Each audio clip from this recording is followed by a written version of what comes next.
A little bit about Fred J. Miller Incorporated and how it began and the history. We actually became incorporated in 1974. And the way it came about was our father, Fred Miller, was a band director, actually here in the Dayton area at Fairborn High School. And his wife, our mom, Marlene, worked with his dance line there. So Dad's background was always in baton twirling. When he grew up, he was a baton twirler, a drum major throughout his childhood and going into college. He actually was one of the first students to ever receive a drum major scholarship. Full ride to the University of Dayton. And so he certainly took advantage of that because he came from some very modest means. And so when he went to UD, after he graduated from UD, he was a band director at Fairborn High School. He taught at Fairborn for 12 years. And during that entire time, working as a band director, he always had an independent group called the Miller's Blackhawks. And the Miller's Blackhawks was it was called a musical corps. So what it had was very similar to drum corps, but inside, and it had baton twirlers. And so we would compete yearly. They became, nationally known because it was on the national scene. They would be competing. The Miller's Blackhawks actually attended the Macy's Parade on 6 different occasions, performed in that. And so that's kind of the roots of where he started to become involved with the pageantry field, being the band director and working with the and developing, and was the founder of the Miller's Blackhawks along with our mother Marlene. From there, really to move into what WGI is now and everything is, like Mark said, we had the musical corps for years.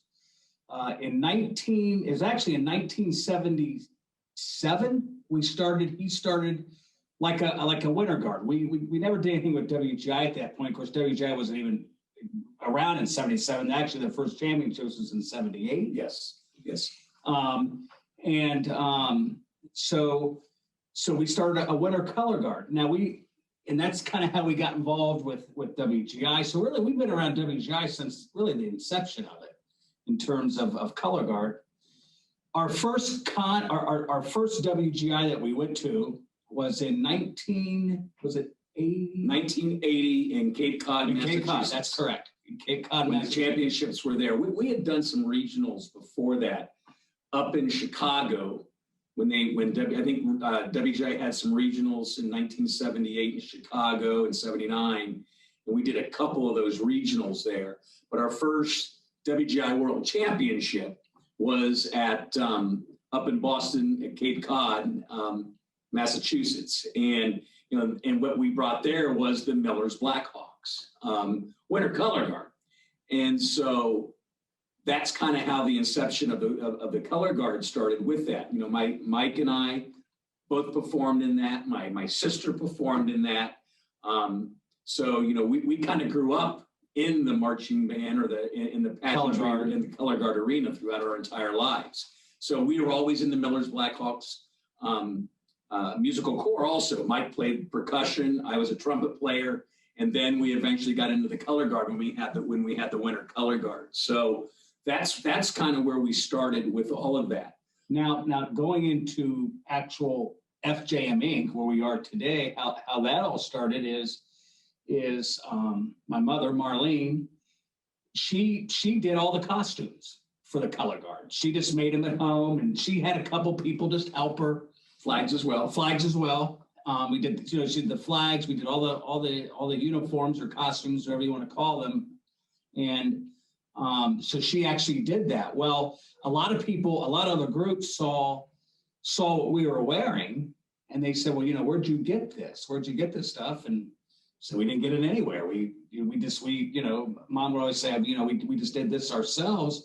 Well, a lot of people started getting interested and say, hey, could you do that for us? Sure, I guess we could. So, kind of one thing led to another, because really when FJM really started, we were really just doing color guard uniforms. That and flags. Flags. Flags is a big business back then, and did a lot of flags. But really, that's all we really did was just the color guard stuff, and we did the and the flags. And this was all by people just seeing what we were wearing. It just word of mouth, right? Exactly. People, can you do this for us? And so, at the time, Dad was still a band director. Mom was still helping with the dance line there. Dad also always taught private baton lessons throughout his whole career. So he would have, students that went to the national championships. Someone who's been quite involved with WGI in terms of adjudication is Dale White, and he's one of his students. Dale was one of Dad's students. But as this started to grow a little bit, this was, we did all this, they did all this out of the basement of our house here in Kettering, Ohio. And it all started there.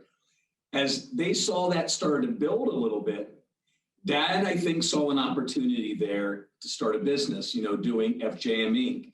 That was one thing that our father, he had a very good business sense and he had a very good vision. And timing, his timing was good. And about, what's next in the market and what we should need. So he actually stopped teaching school after 12 years. He still continued to teach private lessons. We still had the Millers Blackhawks.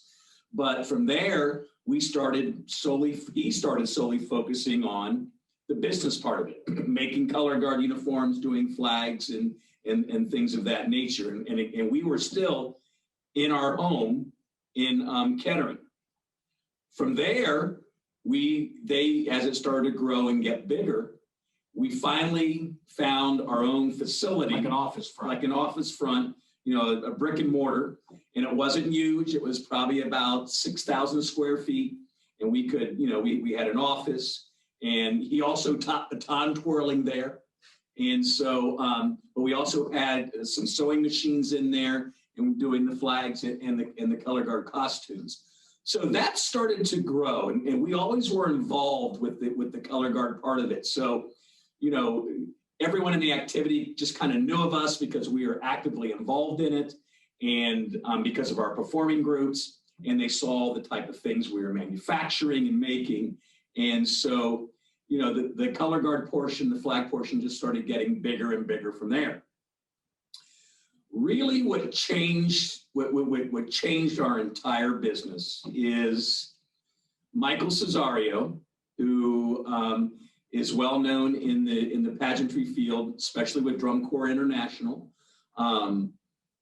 He had seen some of the stuff we do, and he knew of us because his brother Greg, who he was teaching the Phantom Regiment at the time, he was teaching the Cavaliers. He taught the Cavaliers Winter Guard. He knew Mike and I through, just through the activity competition. So there was a connection there. He came to us, and he was making uniforms. Him and his business partner John Ewell, they were both teaching at Purchase College in New York. And because Mike was the head of he was the dean of the design department there. John was a pattern / draper maker teacher there, and they were making like the uniforms for the Cavaliers. They were just doing it like at an in-home thing or in somewhere in New York City. They find a sew house just to do it. So he finally came to us and said, how do you feel about partnering up with us in regards to making uniforms, Drum Corps, band, college, and really from there, that's what changed our entire industry. And I'll never forget this, at the time when he brought that to our attention, I'll never forget Mike and I were the first to say, I don't know how we're going to do this because it was such a much, it was a bigger scale. On a much bigger scale. We've got to get more machines. We've got to get more people. We've got to get bigger space. And, Mike and I even said to Mom and Dad, I don't think we can do this. And it's a good thing we didn't. You know what? Your parents are always right. You always listen to your parents because they had the foresight to say, I think we can do this. And that's kind of how it started. And then from there, it just started getting bigger and bigger and bigger, with, and Michael and John we're still business partners to this day, working through this. But that's really what changed our whole business with this is the marching band uniforms. That's our core business right now, because the volume is so much greater, and we still do color guard stuff because that really that's our roots. And, we still do And so all the indoor stuff, the drum line, the winds, the color guards, we still do that, and the flags with all that. So and just a little, and you might know this, and I know Ron knows this, and Bart. You know, the reason WGI is in Dayton, Ohio, is because of Fred Miller. Period. I mean, Right. he brought it here, and that was a passion of his, because he was born and raised in Dayton, and he had a lot of ties to Dayton just because this is where he was. And well, he thought the arena was perfect. He thought UD, University of Dayton Arena, was a perfect place for a color guard show, especially the World Championships. And it's been here, 20, 30 years? We left a couple times, went to San Diego, went to Phoenix. But I mean, it's been here for a long time, and Dad was instrumental in getting that here. And, you know, the rest is history. I mean, this is kind of it's the home now, the home office and everything. So that's been real exciting for us that, you know, we're a part of that also coming here. So that's kind of, I know that's the long, we gave you kind of the long version there of the history, but just so you had a good understanding of what it was. You know, something we really pride ourselves at here at Fred Miller is, you know, all of us were involved in the activity. We still continue to be involved somehow. You know, Mary Lynn was, my sister was an adjudicator. Mike and I taught, you know, we taught the Millers Blackhawks, and we taught Miamisburg High School for over 20 years doing them. And we haven't done it now. We haven't taught now for, I don't even know, maybe 15 years, 10, 15 years. But we've always been quite involved with all the activity. And we have the people here are involved with it also. You know, Ross Warner, our marketing director, he was involved with the Carolina Crown growing up and being a part of that. Joe Souders is here. He taught the Northern Lights Winter Color Guard. So, I mean, we just have a lot of, you know, we feel knowledge in here that we can help guide people to make good decisions when it comes to design or other areas. Yeah, absolutely. And so that's one of the things that, just to kind of tail off of that I wanted to ask is, it seems like almost everybody at FJM has some sort of experience of being involved with the marching arts. So how do you, and either personally or as a company, do you think that impacts your work and your relationships with your customers?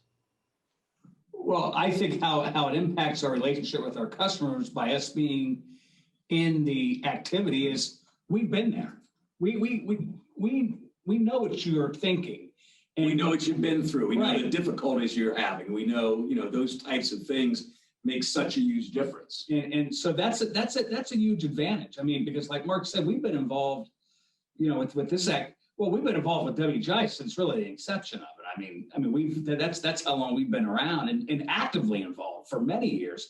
Now, obviously, we're involved now in a different way, but it's by helping people. And you know, they call us and they ask us, so what do you think of this? What do you think of that? And a lot of times they'll go into, what do you think? You know, we have a lot of instructors who will send Joe Souders just their show, just to see, hey, what do you think? I mean, is there anything you think we can do? Or you know, or they'll call us, or, you know, I mean, so that's, you know, that's just one thing that you know, we enjoy doing that. We enjoy helping other people.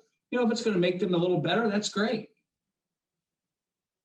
Yeah, that's awesome. I think it really helps to have that knowledge base behind what you guys are doing, so that you're not only, it's not just a product you're selling, it's kind of the whole schema of it almost, that there are so many gears attached, so many layers attached to what you guys are doing and what is involved with it and the meaning behind it. That's awesome. So yeah, and you guys are on fire. You answered a bunch of the questions that I had as you were going through the history already. So kind of piggybacking off of what you're talking about with these relationships and the knowledge base is what you guys call the Miller Way. And so I kind of want you guys to touch on that a little bit and kind of explain what the Miller Way is and how that goes into the work, how it influences or inspires the work that you do.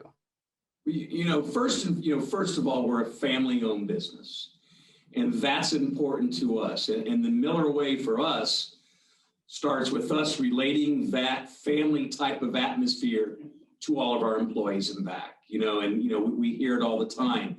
You know, we feel like it's like a family here. You know, we got 150 people sitting in back right now. We want them to feel excited about coming to work. We want them to feel, that they want to make things better throughout the day. So that's really exciting to us.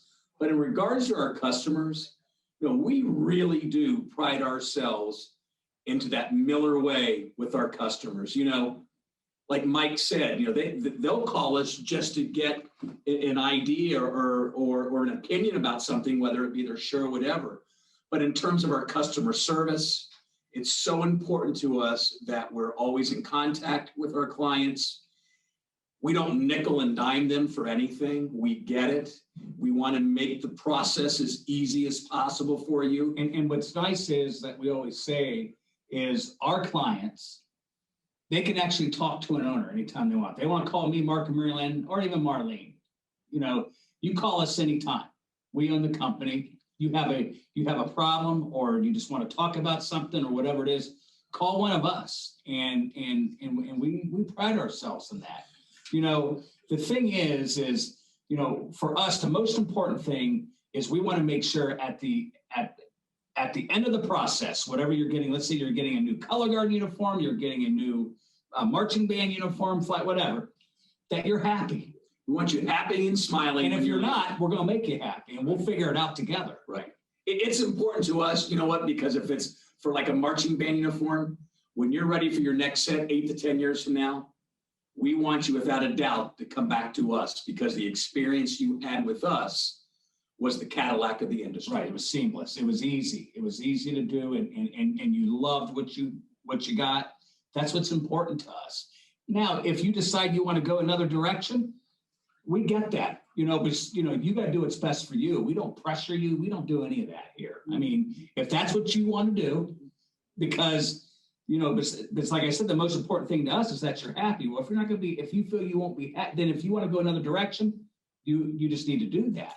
And hopefully next time when you're up for new uniforms, or you need new color guard uniforms, you give us a call again. And it's like Mike said, there's no pressure or anything. We understand there's other companies out there, and we respect them. Right. And you know what? If you feel like you want to go there, I think you should. Because again, I want you happy when the process is done. We don't talk about the other companies. I don't know what they do. The only thing we can talk about is what we do here, and what we're confident about what we do here. I'm going to sell my product about selling what we do, not destroying what someone else does. And that's, because that's their thing, because there's a lot of good companies out there. Do I feel we do it one of the best? Absolutely. But I understand if you go somewhere else. I mean, that's okay. Yeah, and so it really seems that being a family-owned business has significantly shaped your culture as a company, and kind of the understanding of that one-to-one relationship with the customer, and anybody that wants to learn more about what you guys are doing and the kind of the catalog that you have, or the products that you have available or might be able to do. Sure. And again, it all stems back to what we call it that Miller customer service, and we just want them excited. And that's something that our father instilled all the way from the beginning. He just want to make sure, his dad was a pretty good-lucky guy. I mean, he was a good guy. He enjoyed people, and he wanted to do right by everybody, and so he really instilled that in us. That's awesome. And you were talking a little bit about how your father had brought WGI to UD Arena, and that's something that I wanted to touch on as well, or kind of dig deeper, if you guys know the story behind that. I can. Dad, we were actually, every year they would have board meetings. Anybody who made the finals, right, you go to different. They still do that, and they still do that, I think. Yeah. But Dad had, he talked to us about it first. So he was thinking about maybe we ought to try to bring UD, and I'll never forget this story. And we were in New Jersey for the meeting, I think. And Dad did the big presentation. He talked to the Chamber of Commerce here. Dad was very organized. I mean, he had it all worked out. And so, and I'll never forget this, is after he made the big presentation there, and he had pictures and all this stuff, after he made the big presentation there, I could hear some of the people in the hallway afterwards saying, "Where is Dayton, Ohio?" but they were saying, "God, this arena is just beautiful." I mean, they were kind of, they weren't real sure about this, but and that's kind of how it happened. Dad just presented it so well, and everyone just and now look at it. I mean, people complain when we leave the arena because they don't these high school kids or the independent guards. They just can't wait to get to UD. That's like the mecca of and it's just funny how it's changed. And another big part of it is Dayton. I mean, they opened up their arms to WGI. I mean, because it's not a huge market in terms, it's not a huge city, but they opened their arms up to Winter Guard International, and it's really been a great fit throughout the years, just because they worked so well together, and it was a huge difference. And so, that's basically the history of that and how all that went. But it was exciting, and like Mike said, now people, instead of saying, "Are you going to WGI championships?" they always say, "Are you going to Dayton?" So are you going down? So they just know what it is, and that's the beauty of it. It's such a nice arena, and it's worked out perfect for Color Guard. So yeah. Yeah. So when you kind of think about it, the timeline of events, you guys really help put Dayton on the map. Kind of give it a name, give it some popularity within the marching arts and beyond. His friends and family learning about it through that. Switching gears a little bit, I want to learn more about what you guys offer for the different performers and the different organizations. I know that you have a scholarship program with us specifically. So if you wouldn't mind touching on that. And you just mentioned one of the things that we do. It's been very important to us that we give back as much as we can, and to the activity. We have scholarship with Winter Guard International, so we do that. We have scholarships with Drum Corps International, we do that, and we have scholarships with Music for All. So we give back to the three main organizations in terms of scholarships every year, and we're very proud of that. We've also given out scholarships. We just recently stopped our summer clinic program, but over the years with our summer clinics, that went on for over 50 some years. It came, we finally put a stop to it just because a lot of it had to do with the pandemic. But then, things are different now. The times have changed a little bit. People are bringing in their own groups. But with our clinics, we gave probably over the years, over $100,000 in scholarships. So, we've given back there. Some other things that we do that we're very proud of. Just recently, we helped out quite a bit locally during the pandemic. We made a lot of masks for the homeless shelters. The homeless shelters. We did some for the counties and stuff here in Dayton. Another thing that we do is we help out the University of Dayton quite a bit. Because that's where our father went to school. And he graduated from there, and he went there on a scholarship. So we do some things for the University of Dayton also, and also some of the local high schools. It's important to us that we help them out too, because they're a part of our community. They're the fabric of our community, and it's so important that they know we're here with them, and we're excited that they're here in Dayton with us. So we're proud of the fact all those different types of scholarships and things that we give. We're excited that we're able to do that, and we will continue to do that, as long as we can. Absolutely. Yeah, that's really great. And so you kind of already touched on this a little bit, but what does that kind of outreach mean to you either personally, or what does it mean to FJM's culture as a company? It's all part of that family-owned type of business culture that we create. We're extremely proud that we're able to do those things, because, and that the greatest part about it, and we don't do it for the recognition, we do it because we just want to help out. But I tell you, there's so many times happens, when you give out these scholarships, the letters we get back from from the students that receive them and stuff, it really is heartwarming. I mean, it reminds you, not that I guess we need to be reminded, but it reminds you why you do it. And it makes it so exciting for you to see those things. Makes you very proud that we can help out in a little way. And, again, we try to do everything that we can. And when we see that satisfaction from all the students when they come in, that's the pinnacle of it all. That's what makes it so exciting. That's what makes it so, important to us. And we are very proud to be part of the Dayton community. I mean, we do a lot around the area. I mean, we really are. I mean, it's very important to us. I mean, again, this is where Dad grew up. This is where we all grew up.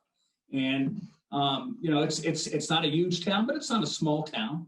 And we just have a lot of pride in just our community in a whole. Yeah, absolutely. And so that was going to be one of my questions, that kind of why Dayton? And I know that's so vague or so general, but you kind of touch on it. It's home for you guys. Absolutely. Yeah, grew up. It's where Dad, my mother, I told you, my father was a baton twirler, so they would teach summer clinics. And my dad was from Dayton, but my mother is actually from Lewiston, Maine. But they met, so she grew up in Maine. So they met at a baton twirling clinic, and then she moved here after they got married. So I mean, this has been her home for quite some time now. But it is home for all of us, and it's home for Mike and I and our families, and Mary Lynn and our sister and her families, and she just became a grandmother to yesterday for the 5th time. So she's excited, Mary Lynn, and that'll be our mother's 5th great grandchild. So it's been exciting. We've had an exciting week here at FJM. So we have another granddaughter. So that's amazing. Well, congrats to her. Yeah, that's so cool. So I mean, you guys, you really covered it. One thing I would like to mention, I'm sorry, I didn't mean to interrupt you. I'm sorry. One thing I would like to, what's neat too, is now, we're down to we're down to the 3rd generation coming into here. Our nephews, so my sister's, 2 of hers, she has 3 boys, and 2 of her sons are now working here. Andy, and he's been here for almost coming on 10 years. And he's one of the salesmen of the band uniforms. And we have Matt, who's been here over 3 years, and he's in charge of the production in the back. So we've got, we got the next generation coming in.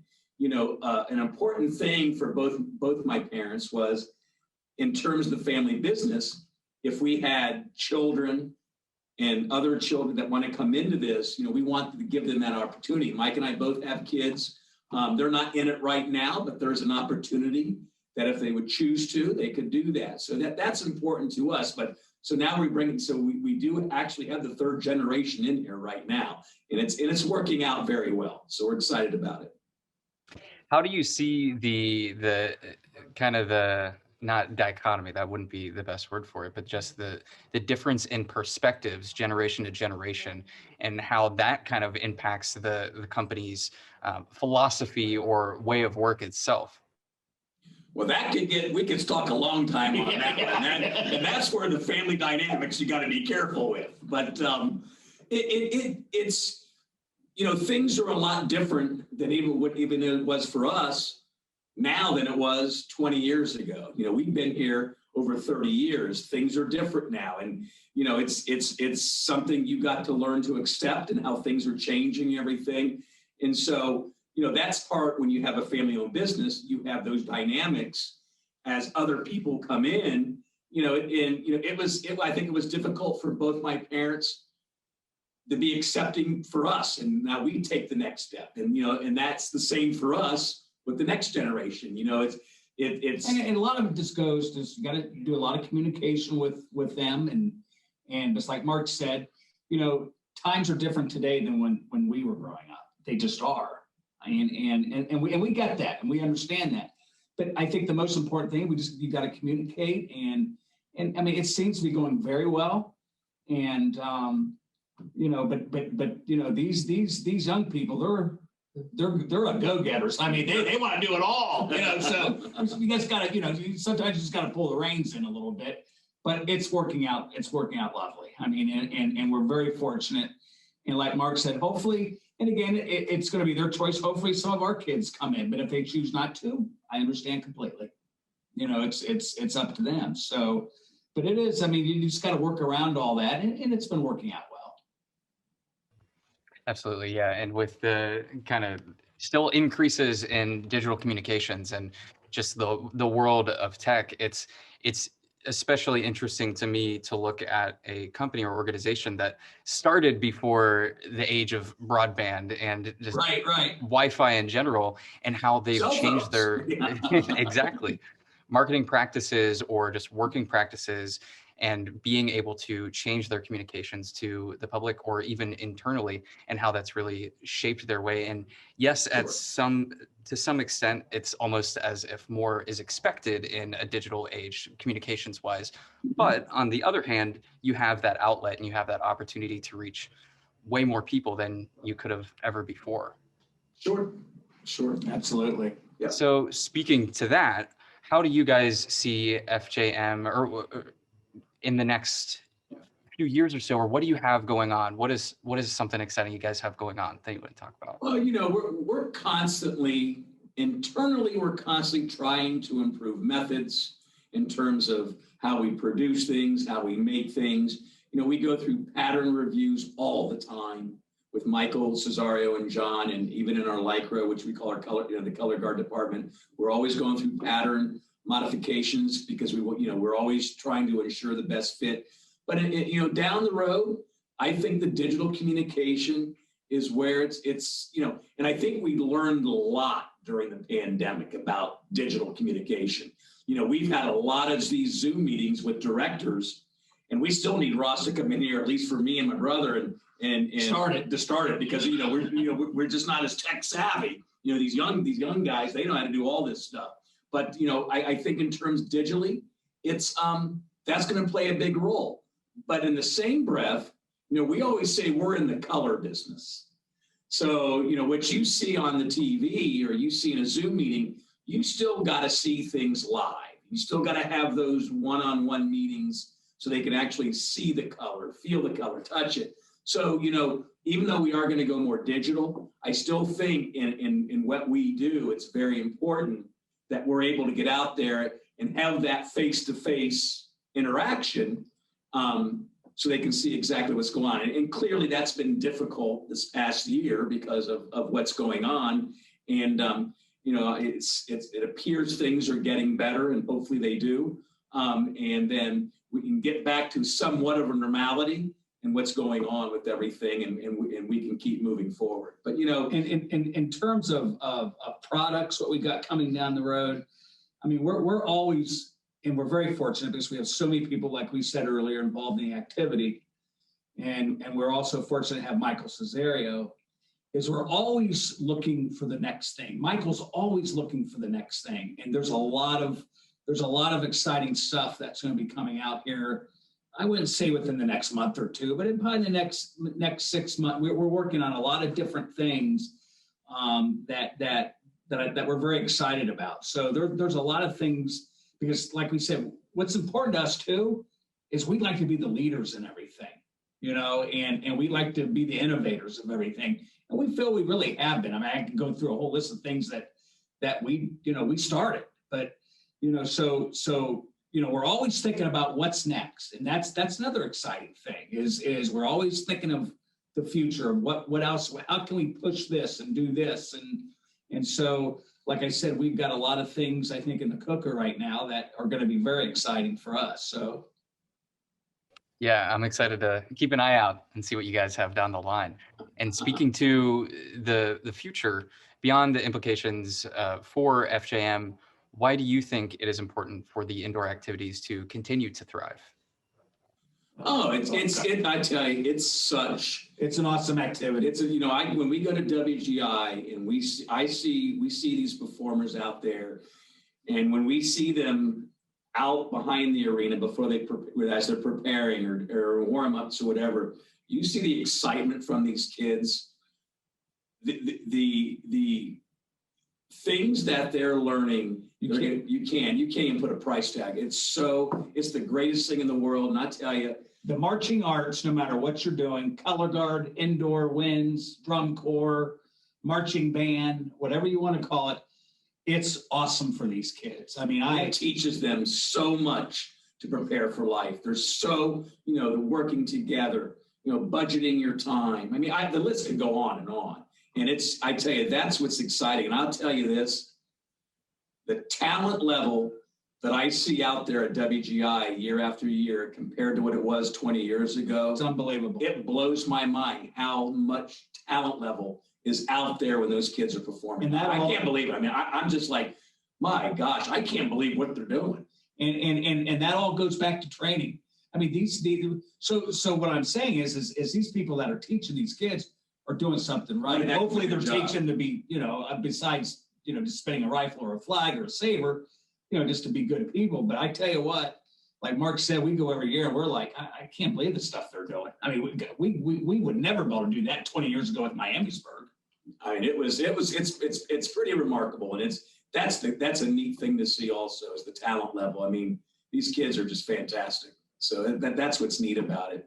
So if anybody wants to get into the marching arts, they need to do it because it's a great, great activity. Oh, it's awesome. Yeah, absolutely. Thank you, guys. Well, yeah, thank you for all of this.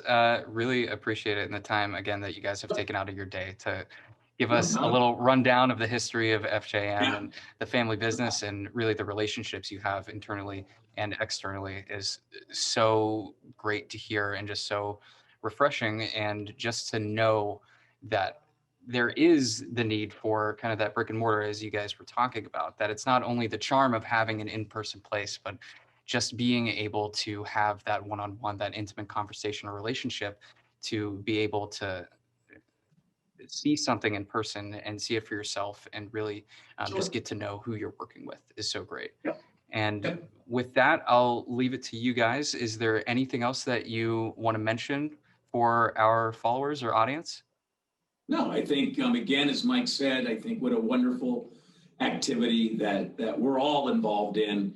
I think we're all very fortunate, and you see these students come out of all these things, and they're all going to be, I think it shows them with hard work you can be successful at anything you do, and they should all be very proud, and we're proud to be a part of it. Absolutely. Every time we go to any championship, no matter what it is, we're so proud that we're just a small part of it just by watching it, and know that maybe they're in our uniforms, or maybe we did this for them, or and even if they're not in our uniform, I mean, we're just glad just to be there and just to see just the success that these kids achieve, especially at any championship. It's wonderful. We truly enjoy it. Absolutely. And I think that kind of support or sentiment is what's super important and crucial moving forward as we're looking towards 2022. I know right now we have our virtual season going on, and everything has been amazing with that. Yeah, we've been wowed by what we're seeing, and it's just so great to see everybody persevering and continuing to do what they love. And we just can't wait to get back in the action and live in-person events.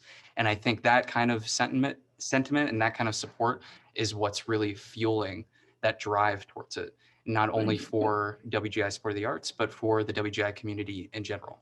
And so I think that's so important. And I really thank you guys. Appreciate thank you. All the words, and appreciate everything you guys have done and are doing.